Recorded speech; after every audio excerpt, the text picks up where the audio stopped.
नमस्कार मेरे दोस्तों।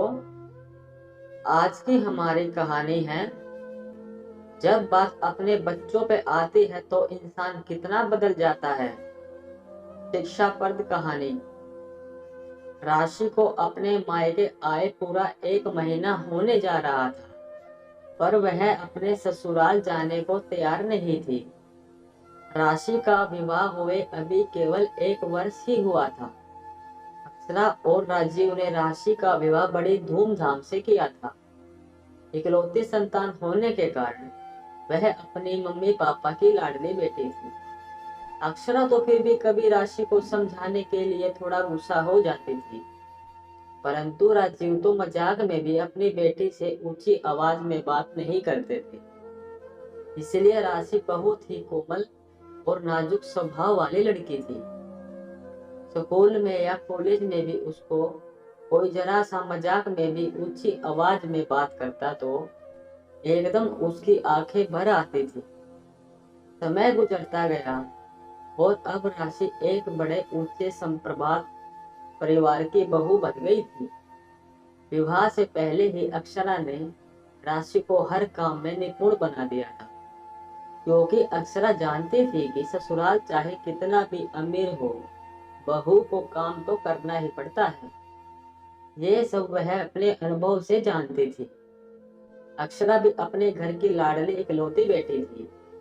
उसकी माँ ने भी अच्छे से सारा घर का काम सिखाया था कि मेरी बेटी को ससुराल में कोई कह ना सके कि कोई काम नहीं आता। परंतु सब घर के अलग अलग कायदे कानून होते हैं, तो शुरू शुरू उस नए घर के मुताबिक अपने को ढालने में समय तो लगता है। अक्षरा भाग्यशाली थी, या यूं कहें कि उस समय की लड़कियों में सहनशीलता अधिक होती थी, इसलिए ससुराल के सब ताने और सीख को अपनाती गई। सब ठीक होता चला गया। सासू माँ से अक्षरा को कोई शिकायत नहीं थी, परंतु राजीव को अभी तक अक्षरा से वही शिकायतें हैं जो शादी के पहले दिन से थी। अक्षरा का विवाह हुए पूरे 30 वर्ष हो गए थे, पर इतने वर्षों में उसे अपने पति राजीव से कभी एक प्रशंसा का एक शब्द भी सुनने को नहीं मिला था। अपनी ओर से वह पूरी कोशिश में लगी रहती थी कि वह सब काम राजीव की मर्जी के अनुसार ही करे, उसे शिकायत का कोई अवसर ना दे। परंतु राजीव अक्षरा की कोई न कोई हमेशा गलती निकाल ही देता था और उसे सबके सामने शर्मिंदा कर देता था। अब जब अपनी बेटी ससुराल में समझौता नहीं कर पा रही है तो भी शायद अक्षरा की ही गलती है। पिछले 1 माह से अक्षरा राजीव और राशि को यही समझाने की कोशिश में लगी हुई है कि धीरे धीरे ये अपने ससुराल के वातावरण में ढल जाएगी। कुछ समय तो लगता ही है। ये सुनकर राशि बोलती है, मैं सब कुछ सहन कर सकती हूँ, पर सौरभ का गुस्सा और बात बात में मेरी गलतियां निकालना ये मैं नहीं कर सकती। उस समय अक्षरा को लगता कि ये मेरी ही हिस्ट्री रिपीट हो रही है। तब सोचते कि अब राजीव को कुछ नहीं बोलते। अपने बेटे का तो इनसे 1 साल में दुख नहीं देखा गया। ये कभी नहीं सोचा कि मैं भी अपने माता पिता की लाडली बेटी थी। तब तो मुझ पर कोई तरस नहीं आया, और ना ये सोचा कि मेरी ऐसी हालत देखकर मेरे माता पिता कितने दुखी होते होंगे। अब जब भी मैं राशि को उसके ससुराल जाने को बोलती हूँ तो फट बोल देते हैं, मेरी बेटी नहीं जाएगी। ऐसे घर में जहाँ उसके पति से इज्जत न प्यार न मिलता हो। अक्षरा भी यही सोच रही थी कि कितना बदल जाता है इंसान जब अपने बच्चों की बात आती है।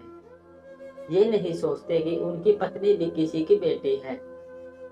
कितना फर्क आ गया। राजीव में तो पत्नी भी अब बेटी है। अभी ये सब सोच रही थी कि इतने में राशि अपनी माँ के पास आकर बैठ गई और बोली, माँ मैं कल अपने ससुराल वापस चली जाऊंगी। ये सुनते ही आंखों में आंसू भरे अक्षरा बोली, क्या बात हो गई बेटा, तू मेरी बातों का बुरा मान गई क्या?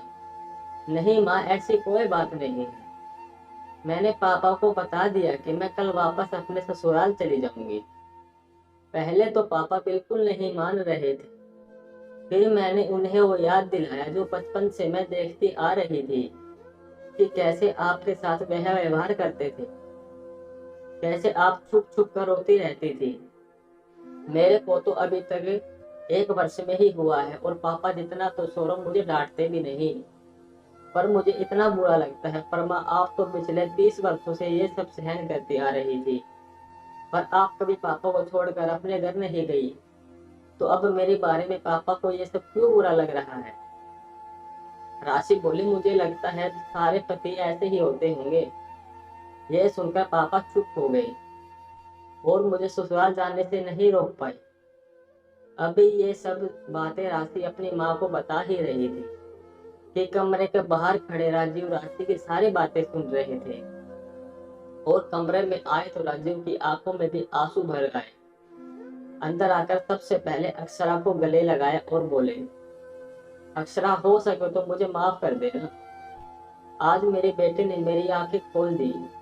मैंने 30 वर्षों तक जो तुम्हारा दिल दुखाया है, उसकी कोई माफी तो नहीं हो सकती, पर मैं आज तुमसे वादा करता हूँ कि अब आगे आने वाले समय में तुम्हें कोई भी शिकायत का मौका नहीं दूंगा। और ये कहकर राशि को बोला, बेटा, मैं सौरभ से भी बात करूंगा और अपनी गलती उसको भी बताऊंगा, जिससे भविष्य में उसको भी मेरी तरह पछताना ना पड़े। राशि बोली, नहीं पापा, इसकी जरूरत नहीं है। इतनी भी कोई बड़ी परेशानी नहीं है मुझे मेरे ससुराल में। मैं सब कुछ संभाल लूंगी। अक्षरा और राजीव उसे देखते रहेगी कि ये हमारी राशि है, कोमल सी, नाजुक सी, जो इतनी समझदार हो गई है।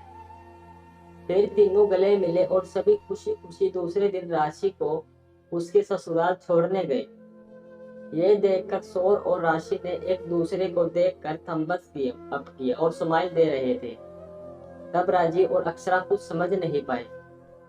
तब सौरव ने पहले अपनी सास ससुर के चरण स्पर्श किए और पूरी बात बताई कि एक बार राशि ने खाना मेरे स्वादानुसार नहीं बनाया था, तो मैंने इसको डांट दिया था कि मेरी पसंद की एक भी सब्जी नहीं बना सकती तुम। और राशि जोर जोर से रोने लगी और रोते रोते चक्कर खाकर गिर गई। मैं तो बहुत घबरा गया कि ऐसा क्या कर दिया मैंने। फिर बड़ी मुश्किल से जब इसको होश आया तो मैंने सॉरी बोला और पूछा कि इतनी क्यों परेशान हो गई थी तुम, और प्लीज माँ को मत बताना, नहीं तो माँ भी मुझे डांटेगी। माँ की प्यारी जो है ये। फिर कुछ देर बाद इसने मुझे बताया कि ये बहुत डर गई थी, इसे भी अपनी माँ की तरह हमेशा अपने पति से डांट ही पड़ती रहेगी। फिर इसने आप दोनों की सारी बातें मुझे बड़े दुखी होते बताई थी। उसी दिन से मैंने प्रॉमिस कर लिया था कि मैं हमेशा इसको इज्जत और प्यार दूंगा। हम दोनों के बीच कोई अहम की भावना नहीं होगी। फिर हम दोनों ने ये प्लान बनाया कि शायद हमारा ये प्लान काम कर जाए, और हमें खुशी है कि हमारी ये प्लानिंग काम आ गई। राजीव की सोच में पड़ गया कि एक तब का समय है जब हम पुरुष स्त्री को सम्मान न देने में अपनी शान समझते थे, और अब ये समझ आ गया है कि एक दामाद भी हमारे बेटे का साथ देने में लगा है और अपने सास ससुर के रिश्ते सुधारने के लिए। कितना बदल गया है जमाना, कितना अंतर आ गया है तब और अब के जमाने में। अक्सर अब यही सोच रही थी कि कितना बदल गया है अब का समय। हमारे समय की औरतें सारे अत्याचार सहती रहती थी, पर कभी भी उफ तक नहीं कर पाती थी। और एक आजकल की लड़कियां हैं जो न स्वयं के सम्मान की रक्षा करना जानती है, अपितु अपने परिवार की रक्षा और खुशी के लिए सबसे सामना करने को तैयार रहती है। ये अंतर आया है तब की पीढ़ी में और अब की पीढ़ी में। दोस्तों, कहानी कैसी लगी? कहानी अच्छी लगी तो वीडियो को लाइक करें और चैनल को सब्सक्राइब जरूर करें। धन्यवाद। ओके दोस्तों।